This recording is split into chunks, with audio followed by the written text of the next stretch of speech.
Welcome back, everybody. We're doing the live stream today, listening to what the developers have to say. Hopefully, we're going to hear some really important stuff, especially about the upcoming Season 1.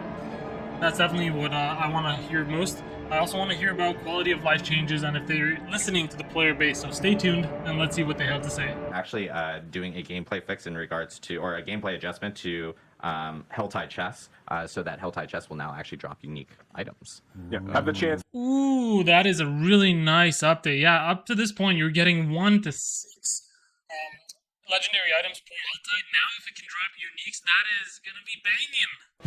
I need help. This is a pretty generic trailer so far. You.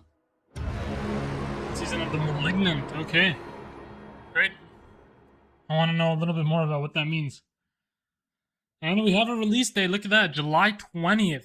So Season 1, the Season of the Malignant. So our very, very first season in the game is going to basically take place after the events of Diablo IV. So after the redacted and the redacted have happened and the player has finished redacting the redacted, once all that's out of the way, that's when things are really going to kick off in the world of Sanctuary, kind of step off from that point. And there's a new threat that's basically emerged in Sanctuary. There's this malignance, there's this corruption that's begun to spread. The player's going to come across a new character that they're going to introduce to over the course of the season named Cormund, who we actually saw in the trailer there. Cormund is, there he is. Cormund is an ex-member of the Cathedral of Light. He used to be a priest of the Cathedral of Light.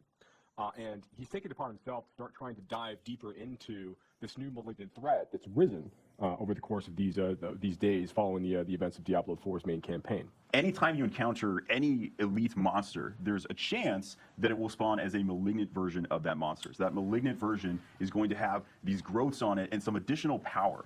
After you kill it, a heart will actually appear, the exposed malignant heart that was causing this. If you then interact with that heart by using a Cage of Binding, it now starts a ritual where it's pulling all the malignants in and a new, even more powerful version of that elite is spawned. Yep. Why would you want this? How does this help you? Well, if you can manage to beat that even more powerful version where you see these other minions are now helping it, these other malignant creatures, now it drops the Caged Heart. You've actually put all that malignant power into this cage that is an item that you can use that is kind of like a gem. We have over 30, we have 32 new, I'm not going to say like over 30, we have 32 new malignant powers. You know exactly how many powers. Let's go check. Let's look at this. So it says it can be inserted into vicious malignant sockets found in jewelry. So this one has critical strikes electrically charge the enemy for 2.89 seconds, causing lightning to arc between them and any other charged enemies, dealing 64 lightning damage. We said July 20th. Oh my God, there it is, the day it's coming out. We are actually putting out the patch a little bit earlier. So just for awareness, so everyone knows, you're going to see your game patching on July 18th. This is the Battlepass introducing as part of Season 1, and then going into here, you'll see the Season Journey.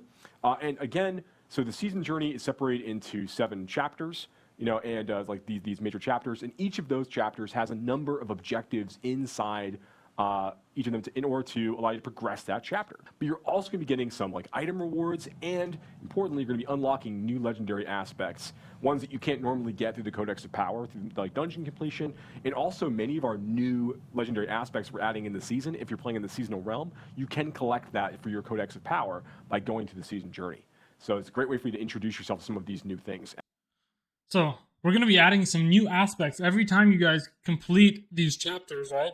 With the objectives, you'll unlock whatever the rewards are, and you'll unlock these extra aspects, which is probably one of the best things he said about this season, because this will introduce further build diversity. I'm hoping that some of these aspects will make currently unviable builds viable. You know what I mean? Like, everybody's seen Sorceress Icy Shards, everybody's seen Bone Spear Necro at this point, right? I want to see some of the other skills getting utilized, some of the ones that you've never seen before and are just currently unviable. Do I have to buy the Battle Pass to get this? No. Everyone has access to the Season Journey. This is a base feature that everybody is engaging with. That is amazing. So they didn't lock the Season Journey behind a paywall, which is fantastic. So free-to-play players are still going to be able to collect those aspects, still going to be able to take part of like pretty cool new seasonal builds. So these smoldering ashes the player will collect at the Battle Pass are, as you called out, like they're on the free track of the Battle Pass. You need to be you have a character of a certain level in order to be able to actually use them. So they're kind of like they're rate limited that way. We'll take those and you'll be able to use those and apply them to the seasonal blessings system. Right. And here, okay, we can actually finally reveal all of these. So here are the places where, as the player is collecting these ashes, they can invest them here to give all of their characters on the seasonal realm kind of like this advantage will carry through. So whether that Man, that is really awesome as well. So, even the free-to-play guys are going to be able to get this material, these smoldering ashes.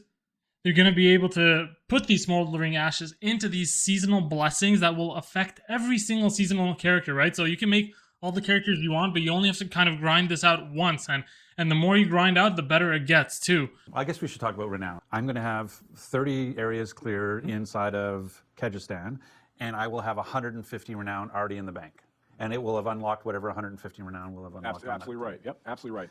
So you're gonna have that, and you're also gonna have already collected all of your altars of Lilith that you've got from your So the same thing here. So I will have 12 will be appearing on my map immediately, and I will have 120 renown in the bank with my other 100. So I'll have 270 renown already earned, waiting for me to claim when I fire up the season. That's absolutely correct. Okay, let's pause right there. So there's some good and there's some bad over there in what they just said.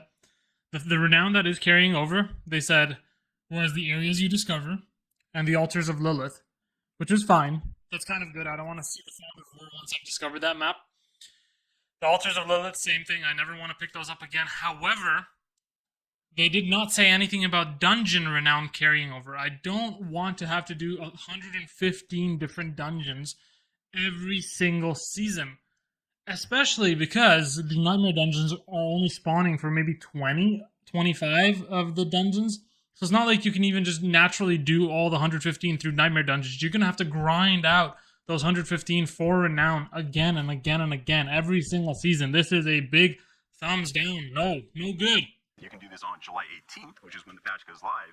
You should log in with characters that have the most progress. If you have a single character you played, or if you have one character that, hey, on this one character I unlocked all the altars and cleared all the fog of war, awesome. You just have to log in with that person.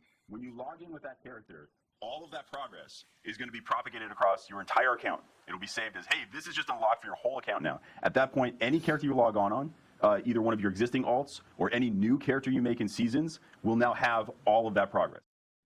So there you go, guys. That was the video recapping the condensed version of the dev stream. We had a lot of information that was given to us in that 2-hour segment. I tried to condense it down into about 8 minutes for you guys, just to kind of give you a little quick summary.